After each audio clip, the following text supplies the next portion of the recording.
A man sells two horses for rupees 6,000 each, neither losing or gaining in the deal. If he sold one horse at a gain of 25%, then what is the percentage of loss at which the other horse is sold? ഇപ്പോൾ question ഇതാണ്. A man sells two horses for rupees 6,000 each, neither losing or gaining in the deal. ഒരു വ്യക്തി തൻ്റെ 2 കുതിരകളെ ഓരോ കുതിരയും 6,000 രൂപ വെച്ച് വിൽക്കുന്നു. അയാൾക്ക് ആ കച്ചവടത്തിൽ ലാഭമോ നഷ്ടമോ ഉണ്ടാകുന്നില്ല. അതായത് ടോട്ടൽ ആ 2 കുതിരയും അയാൾ എത്ര രൂപയ്ക്കാണോ വാങ്ങിയത് അത്ര രൂപയ്ക്ക് തന്നെയാണ് വിൽക്കുന്നത്, രണ്ടിൻ്റെയും വിലകൾ കൂട്ടുമ്പോൾ. If he sold one horse at A gain of 20%, അതായത് അയാൾ ഒരു കുതിര ഫസ്റ്റ്, ഇപ്പോൾ 2 കുതിര ഉണ്ടെങ്കിൽ അതിൽ ആദ്യത്തെ കുതിര 25% പ്രോഫിറ്റിനാണ് വിൽക്കുന്നത്. then what is the percentage of loss at which the other horse is sold? അങ്ങനെയെങ്കിൽ രണ്ടാമത്തെ കുതിര എത്ര ശതമാനം നഷ്ടത്തിലാണ് വിറ്റത്? ക്വസ്റ്റ്യൻ ഇത്രയേ ഉള്ളൂ. ഒരാൾ തൻ്റെ 2 കുതിരകളെ വിൽക്കുന്നു. 2 കുതിരകളും 6,000 രൂപ വെച്ചാണ് വിൽക്കുന്നത്. ഓരോ കുതിരയ്ക്കും 6,000 രൂപ. ഈ കച്ചവടത്തിലൂടെ അയാൾക്ക് ലാഭമോ നഷ്ടമോ ഉണ്ടാകുന്നില്ല. ആദ്യത്തെ കുതിര അയാൾ 25% പ്രോഫിറ്റോടാണ് വിൽക്കുന്നതെങ്കിൽ രണ്ടാമത്തെ കുതിര എത്ര നഷ്ടത്തിലാണ് അയാൾ വിറ്റത്? അതാണ് കണ്ടുപിടിക്കാനുള്ളത്. അപ്പോൾ ഇവിടെ നോക്കുമ്പോൾ നമുക്ക് നോക്കാം, ഇത് തന്നിട്ടുള്ള എന്താണ്, തന്നിട്ടുള്ള കാര്യങ്ങൾ നോക്കാം. 2 കുതിരകളാണുള്ളത്. അപ്പോൾ നമുക്കിവിടെ ഒന്നാമത്തെ കുതിര അത് നമ്മൾ ഹോഴ്സ് ഫസ്റ്റത്ത് H1 എന്ന് കൊടുത്തു. അടുത്ത് രണ്ടാമത്തെ കുതിര അത് ഞാൻ H2 എന്ന് കൊടുത്തു. അപ്പോൾ ആദ്യം എന്താ പറഞ്ഞിട്ടുള്ളത്? അവയുടെ സെല്ലിംഗ് പ്രൈസ്.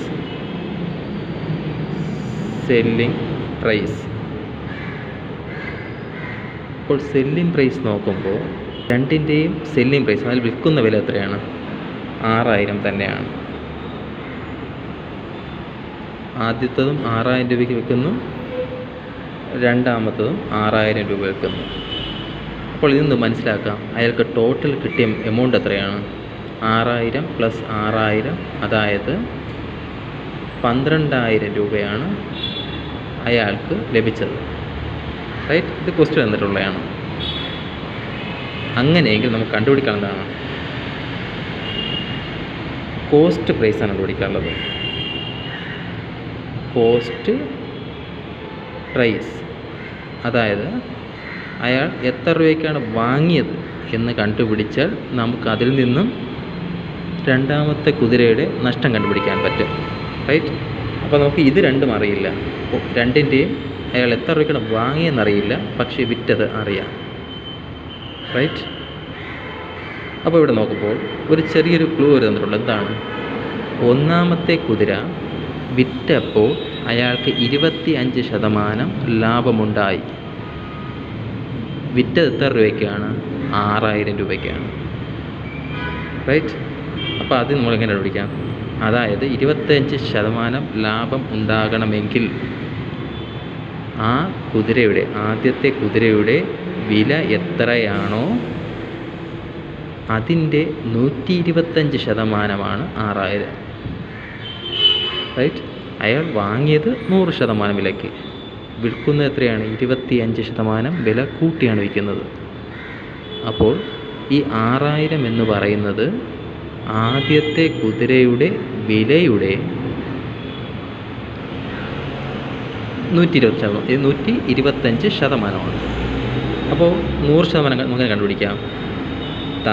അപ്പോൾ H1 നമ്മൾ എടുക്കുകയാണെങ്കിൽ, ഇവിടെ നമ്മൾ എടുക്കുകയാണ് H1, അതായത് ഫസ്റ്റ് കുതിര അതെടുക്കുകയാണെങ്കിൽ അതിൻ്റെ കോസ്റ്റ് പ്രൈസ് നമുക്ക് കണ്ടുപിടിക്കാനുള്ളത്. കോസ്റ്റ് പ്രൈസ് സി പി എന്നൊക്കെ എഴുതാം. അപ്പോൾ H1ൻ്റെ കോസ്റ്റ് പ്രൈസ് എന്ന് പറയുന്നത് എങ്ങനെ കണ്ടുപിടിക്കാം? നമുക്ക് തന്നിട്ടുള്ളത് 125% തന്നിട്ടുള്ളത് 6000. അപ്പോൾ തന്നിരിക്കുന്നത് 125. അത് താഴെ എഴുതി.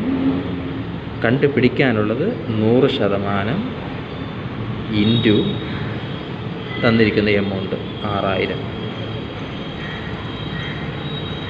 അപ്പോൾ തന്നിരിക്കുന്ന പെർസെൻറ്റേജ് 120%. നമുക്ക് കണ്ടുപിടിക്കാനുള്ളത് 100%. ആ 120% എന്ന് പറഞ്ഞാൽ എത്ര രൂപയാണ്? 6000 രൂപ. അപ്പോൾ ഇതിനെ സിംപ്ലിഫൈ ചെയ്യുക. ഇവിടെ സിംപ്ലിഫൈ നോക്കുമ്പോൾ നമുക്ക് 25 വെച്ച് സിംപ്ലിഫൈ ചെയ്ത് നോക്കാം. അപ്പോൾ ഇവിടെ ചെയ്യുമ്പോൾ 125 25 എത്ര പ്രാവശ്യമാണ്? 5 പ്രാവശ്യം. 60 25 2 പ്രാവശ്യം. അപ്പം 50 വരും. റിമൈനിങ് 10. 10ഉം അടുത്തൊരു 0 എടുക്കുമ്പോൾ 100. 100ൽ 25 4 പ്രാവശ്യം. ആ റിമൈനിങ്ങുള്ള 0 ഇവിടെ എഴുതുന്നു. അടുത്ത് 5 കൊണ്ട് തന്നെ നമുക്ക് 240 ക്യാൻസൽ ചെയ്യാം. 5ൽ 5 1 പ്രാവശ്യം.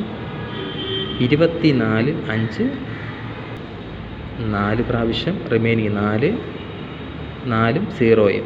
40ൽ 5 8 പ്രാവശ്യം. അപ്പം 48 × 100 അതായത് 4800. ഈ 4800 എന്ന് പറയുന്നത് എന്താണ്? ആദ്യത്തെ കുതിരയുടെ കോസ്റ്റ് പ്രൈസാണ്. അതായത് ആദ്യത്തെ കുതിര എത്ര രൂപയ്ക്കാണ് അയാൾ വാങ്ങിയത്. അപ്പോൾ നമ്മളിവിടെ എഴുതാം 4800. 4800 റൈറ്റ്. അപ്പോൾ നമുക്കിപ്പോൾ എന്തൊക്കെ അറിയാം? 2 കുതിരകളും വിറ്റ വില അറിയാം. കൂടാതെ ഒന്നാമത്തെ കുതിര വാങ്ങിയ വിലയും അറിയാം. ക്വസ്റ്റ്യൻ എന്താണ് പറഞ്ഞിട്ടുള്ളത്? അയാൾക്ക് 2 കുതിരയും വിറ്റപ്പോൾ ലാഭവും ഉണ്ടായില്ല, നഷ്ടവും ഉണ്ടായില്ല. അതായത് 2 കുതിരയും അയാൾ എത്ര രൂപയ്ക്കാണോ വാങ്ങിയത്, ടോട്ടൽ എത്ര രൂപയ്ക്കാണോ വാങ്ങിയത് അത്ര രൂപയ്ക്കാണ് വിറ്റത്. അതായത് ടോട്ടൽ കോസ്റ്റ് പ്രൈസ് എന്ന് പറയുന്നത് 12000 തന്നെയാണ്. അതായത് അയാൾ 12000 രൂപയ്ക്ക് വാങ്ങിച്ച സാധനം തന്നെയാണ് 12000 രൂപയ്ക്ക് വിറ്റത്.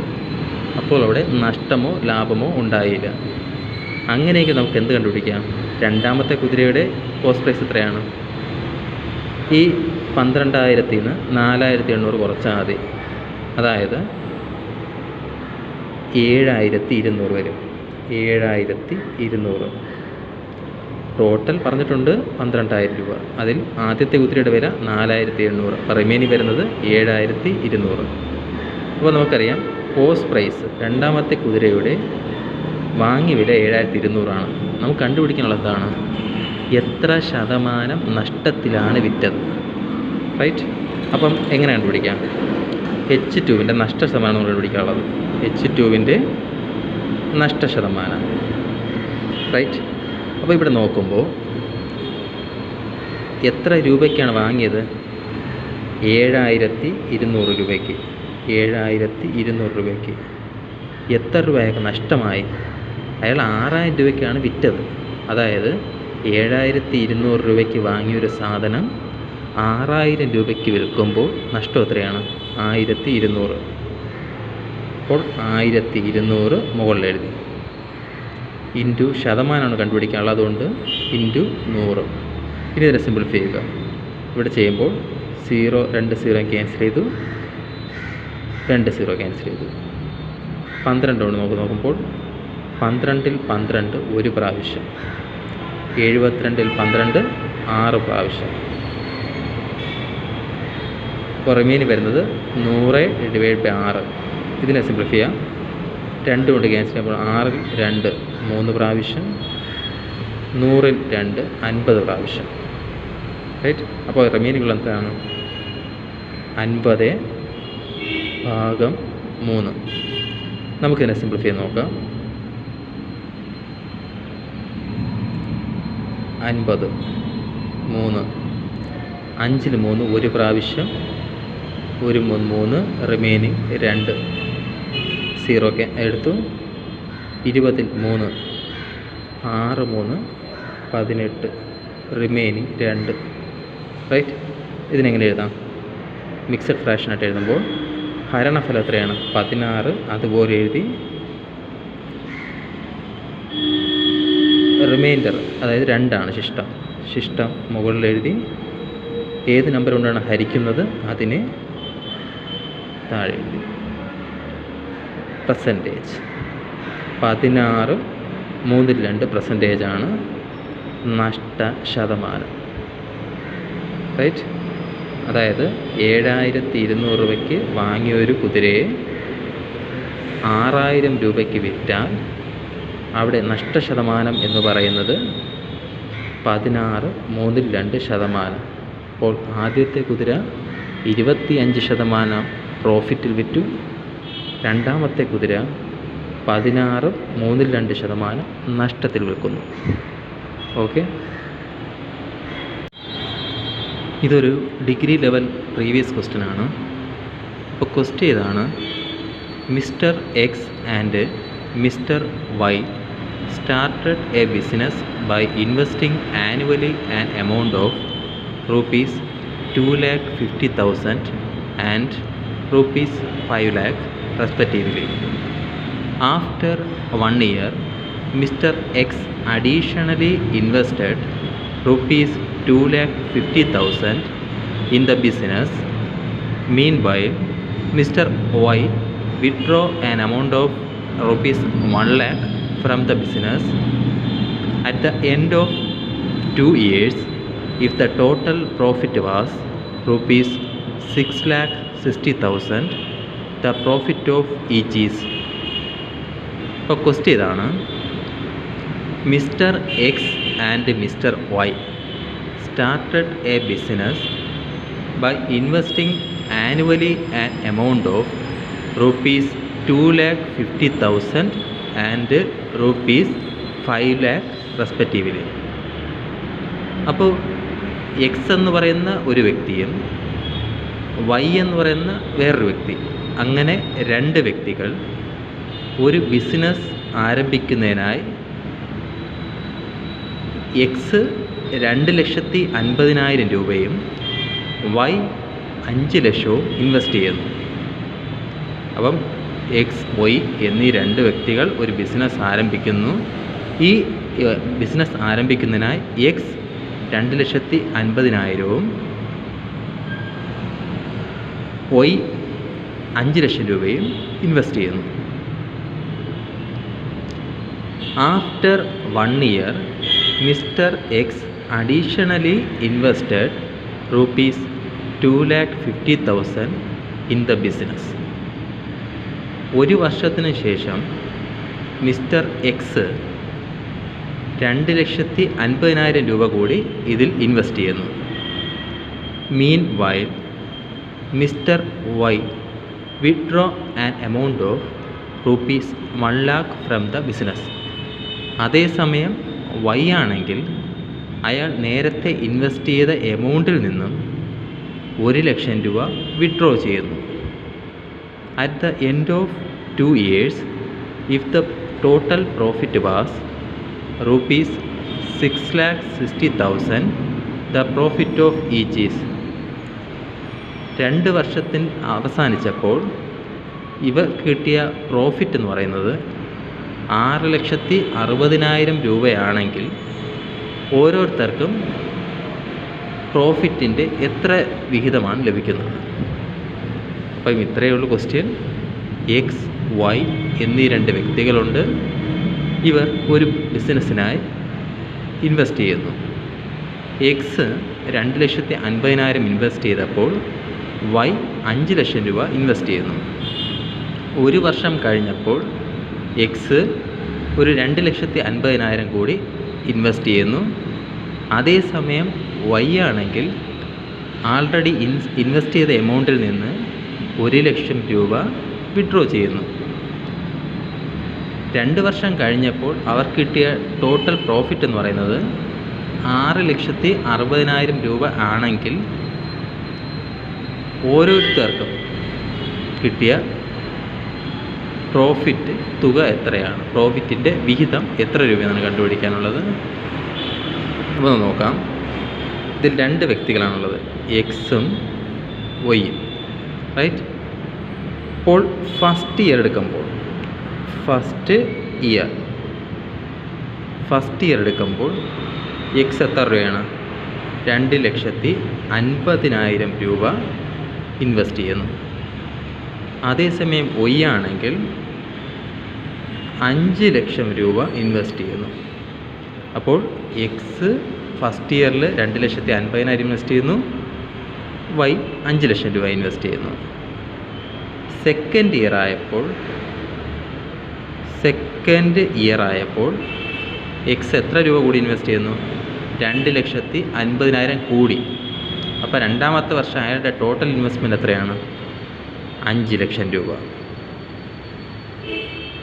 അതായത് ആദ്യത്തെ വർഷം അയാൾ 2,50,000 ഇൻവെസ്റ്റ് ചെയ്യുന്നു. സെക്കൻഡ് ഇയർ ആയപ്പോൾ പിന്നെയും 2,50,000 ഇൻവെസ്റ്റ് ചെയ്യുന്നു. അപ്പോൾ ടോട്ടൽ അയാൾ ഇൻവെസ്റ്റ് ചെയ്ത എമൗണ്ട് എന്ന് പറയുന്നത് 5 ലക്ഷം രൂപ. അതേസമയം ഇൻവെസ്റ്റ് ചെയ്ത എമൗണ്ടിൽ നിന്ന് 1 ലക്ഷം രൂപ വിഡ്രോ ചെയ്യുന്നു. അതായത് ഇപ്പോഴത്തെ അയാളുടെ ഇൻവെസ്റ്റ്മെൻറ്റ് എമൗണ്ട് എത്രയാണ്? 4 ലക്ഷം രൂപയേ ഉള്ളൂ. 5 ലക്ഷത്തിൽ നിന്ന് 1 ലക്ഷം കുറച്ചു 4 ലക്ഷം രൂപ. ഓക്കെ. അപ്പോൾ അടുത്ത് ചെയ്യാനുള്ളത് ഇവയുടെ ടോട്ടൽ എടുക്കുകയാണ്. ഇപ്പോൾ എക്സിൻ്റെ ടോട്ടൽ എടുക്കുമ്പോൾ 5 ലക്ഷം പ്ലസ് 2,50,000, അതായത് 7,50,000. അതേസമയം Y ആണെങ്കിൽ 5 ലക്ഷം പ്ലസ് 4 ലക്ഷം, അതായത് 9 ലക്ഷം. അടുത്ത ചെയ്യാനുള്ളത് നമുക്കിതിൻ്റെ ഒരു റേഷ്യോ കണ്ടുപിടിക്കണം. അപ്പോൾ അതിനെ സിംപ്ലിഫൈ ചെയ്യണം. ഇപ്പോൾ ഇവിടെ സിംപ്ലിഫൈ ചെയ്യാൻ നോക്കുമ്പോൾ നമുക്കിവിടെ ഒരു 4 സീറോ ക്യാൻസൽ ചെയ്യാം. ഇവിടെ 4 സീറോ, റിമൈനിങ് വരുന്നത് 75ഉം 90ഉം. 75-ൽ 5 കൊണ്ട് ക്യാൻസൽ ചെയ്യുമ്പോൾ 7-ൽ 5 ഒരു പ്രാവശ്യം, റിമൈനിങ് 2. 25-ൽ 5 പ്രാവശ്യം. 90-ൽ നോക്കുമ്പോൾ 9-ൽ 5 ഒരു പ്രാവശ്യം, റിമൈനിങ് 4. 40-ൽ 5 8 പ്രാവശ്യം. അടുത്തതിൽ നോക്കുമ്പോൾ നമുക്കിത് 3 കൊണ്ട് ക്യാൻസൽ ചെയ്യാം. 15-ൽ 3, 5 3 15, അപ്പോൾ 5 പ്രാവശ്യം. 18-ൽ 3 6 പ്രാവശ്യം, 6 3 18. അപ്പോൾ നമുക്ക് കിട്ടിയ എത്രയാണ്? 5:6. റൈറ്റ്, 5:6. അപ്പോൾ അവരുടെ ഇൻവെസ്റ്റ്മെൻറ്റുകളുടെ റേഷ്യോ എന്ന് പറയുന്നത് 5:6. അപ്പോൾ നമുക്ക് ആദ്യം എക്സിൻ്റെ കണ്ടുപിടിക്കണമെങ്കിൽ എന്താണ്? ആദ്യം അംശബന്ധങ്ങളുടെ തുക 5 + 6, അതായത് 11. നമ്മൾ ആരുടെ കാണുന്നത്? എക്സിൻ്റെത് 11. എക്സിൻ്റെ റേഷ്യോ എന്തിനാണ് ഇതിൽ? എക്സിൻ്റെ എന്ന് പറയുന്നത് 5 ആണ്. അപ്പം 5/11 ഇൻറ്റു ടോട്ടൽ പ്രോഫിറ്റ് എന്ന് പറയുന്നത് 6,60,000 രൂപ. ഇതിനെ സിംപ്ലിഫൈ ചെയ്യുക. ഇവിടെ സിംപ്ലിഫൈ ചെയ്യുമ്പോൾ 11 കൊണ്ട് 66-ൽ 11 6 പ്രാവശ്യം. അപ്പം ഇവിടെ എത്ര? 60,000 ഇൻറ്റു 5, 5×6 30. 5×6 30, റിമൈൻ വരുന്ന 4 0. അപ്പോൾ ഇവിടെ വരുന്നത് 3 ലക്ഷം രൂപ. അതായത് 3 ലക്ഷം രൂപ എക്സിൻ്റെ ഷെയറാണ്. അപ്പോൾ ഒയുടെ ഷെയർ എത്രയായിരിക്കും? ടോട്ടൽ 6,60,000. അതിൽ എക്സിൻ്റെ ഷെയർ എന്ന് പറയുന്നത് 3 ലക്ഷം. അപ്പോൾ റിമൈനിങ് ഉള്ളത് 3,60,000. ഇതാണ് ഒയുടെ ഷെയർ. അപ്പം എക്സിൻ്റെ ഷെയർ 3 ലക്ഷവും വൈയുടെ ഷെയർ 3,60,000.